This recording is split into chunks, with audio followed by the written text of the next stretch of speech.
Greetings, people of the interwebs. Jake here, and welcome to another episode of the World Lore series, where essentially in these videos I detail various bits of lore and information about the world that I've built in the fantasy world that my book takes place in.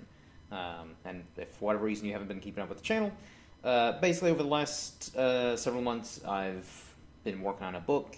The rough draft is done.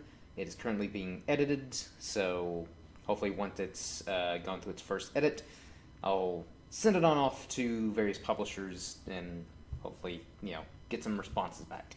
So in the meantime, I've been working on book 2 and kind of been doing these lore series just to kind of coincide with, work in tandem, I should say, is probably a better description. To work in tandem with the book series. So, last week I uploaded a video on the Gagosian people, which are a race that I created for my fantasy world. They're a humanoid reptilian-like people. And so, this week I will follow it up with the mythology on the Gagosians.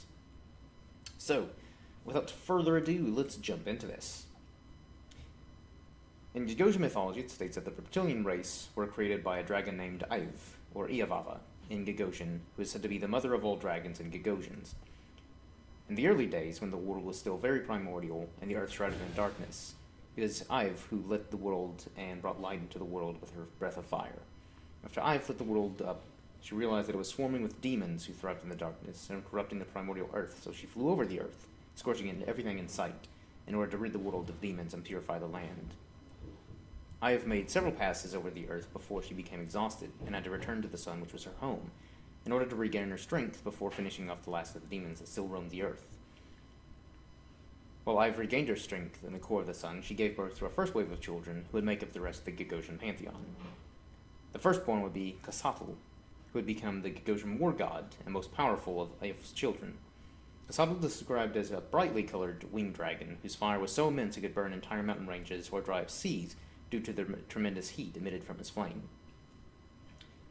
Lavaxi is the goddess of wind, air, and learning, and unlike most dragons, she had feathers rather than scales, and though not as powerful as her siblings, she was the wisest and was able to outsmart anything she could not overpower, and Lavaxi was the second-born of Aiv's children. The third-born would be Atlurorpa, the goddess of the seas, lakes, rivers, waterways, and fertility. She is a sea dragon who sends torrential rain or causes vicious storms to purify the land or helps guide wayward travelers at sea back to safety, and is a patron to sailors and fishers. It is said that at one point the continent of Numar was connected to the continent of Noilag until Atluralpa summoned a tidal wave to wash away a horde of demons that were invading from Numar. The tidal wave was so powerful that it not only washed away the horde of demons, but a huge swath of land which would later become the Numerian Ocean, as the two continents began drifting further away from one another. Jal is the fourth-born, and is the god of law, order, judgment, and he is the one who determines the fate of all Gagosians once they die. If a Gagosian lived a good life, then he sends them to the sun, where they will live out the rest of their days with Aiv until the end times, when the gods must do battle once more with the demons. And if a Gagosian lived a life of crime or carried out misdeeds all throughout their life, then Jal would send them to the depths of the earth, where they'd spend an eternity encased in an icy prison. Ibrixil is the god of the hunt, animals, plant life, and all things nature, and his scales are a vibrant green, which represent his governance over nature. Being the god of nature, Ibrixil prefers to use the power of nature and the earth to combat his foes, rather than using destructive fire, breath, which most of his siblings used to fight with. And in some mythological tales, Ibrixil can use his breath to restore plant life and animal life. Ibrixil detests all things unnatural, such as the undead or black magic, and the Gagosian shamans who worship Ibrixil will invoke his name when dealing with the undead or other supernatural beings. Incas is the goddess of love, passion, art, music, and of crafts, and she is the chief patron to merchants, bards, scholars, and to the common people. Followers of Inca spread the word of love and compassion and call upon their goddess's name to help inspire people to become artists, scholars, musicians, or follow a trade so they can not only benefit themselves with useful skill, but also benefit the Gagosian people as a whole. So this was actually, initially when I started kind of building this world, I didn't really have anything planned for the mythology, other than Iavava basically being the mother of dragons and the Gagosians. But then, as I started writing the book, The Priest and the Paladin, and one of the main characters is a Gagosian, and he's a paladin, hence the name, of Jal, actually. And so basically, when I kind of started to create this character, I started to kind of work a little bit more on the pantheon and how that would kind of shape not only him but also his people as a whole. Because as in real life, religions, for better or worse, have helped shape humanity and kind of guided us to make the various decisions that we have over the many thousands of years we've been on this earth. And so, kind of the same thing with all the different people and races that I've created in my world is their religion kind of plays a big part in how they go about their daily lives. And, whether they be a lowly peasant to a paladin to a priest or priestess or what have you. I also thought it was really cool to create a whole pantheon of dragons, too. So yeah, that's kind of the basic gist of the Gagoshian pantheon. I may do a follow-up video at some point kind of detailing a little bit more information. Same thing with any other videos based on whether it be the mythologies of the races. Because the first kind of, wave of this lore series is just going to kind of be like the, basics of, the different people, races, mythologies, and all that stuff. And then probably later on, I'll start doing more detailed videos or even do a specific video on maybe a specific god or character or something like that, or region, depending on what you all want to see more of here on the channel. Or based on, the amount of views and likes some of these videos get, that might kind of factor into what I kind of spotlight next.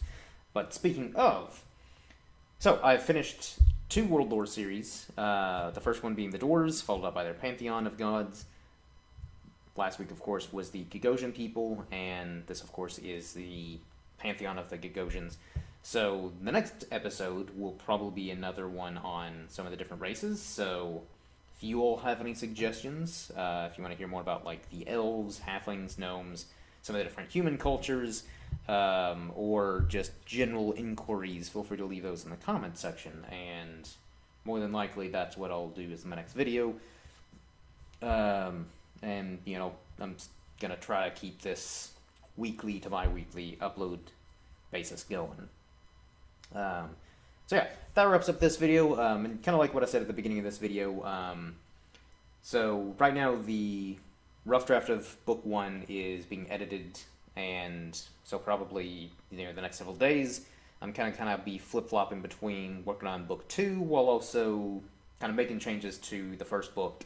Because a lot of it so far I've noticed are grammatical errors, just because I'm not the best at grammar in terms of like where a comma should go opposed to a semicolon. Semicolon or whatever, all that stuff, and also kind of improving the dialogue as well. So that was one thing that Matt, who is editing my story, was kind of commenting on, is the dialogue is kind of one of the things that I need to work a little bit more on, and kind of some descriptions of certain scenes and stuff like that.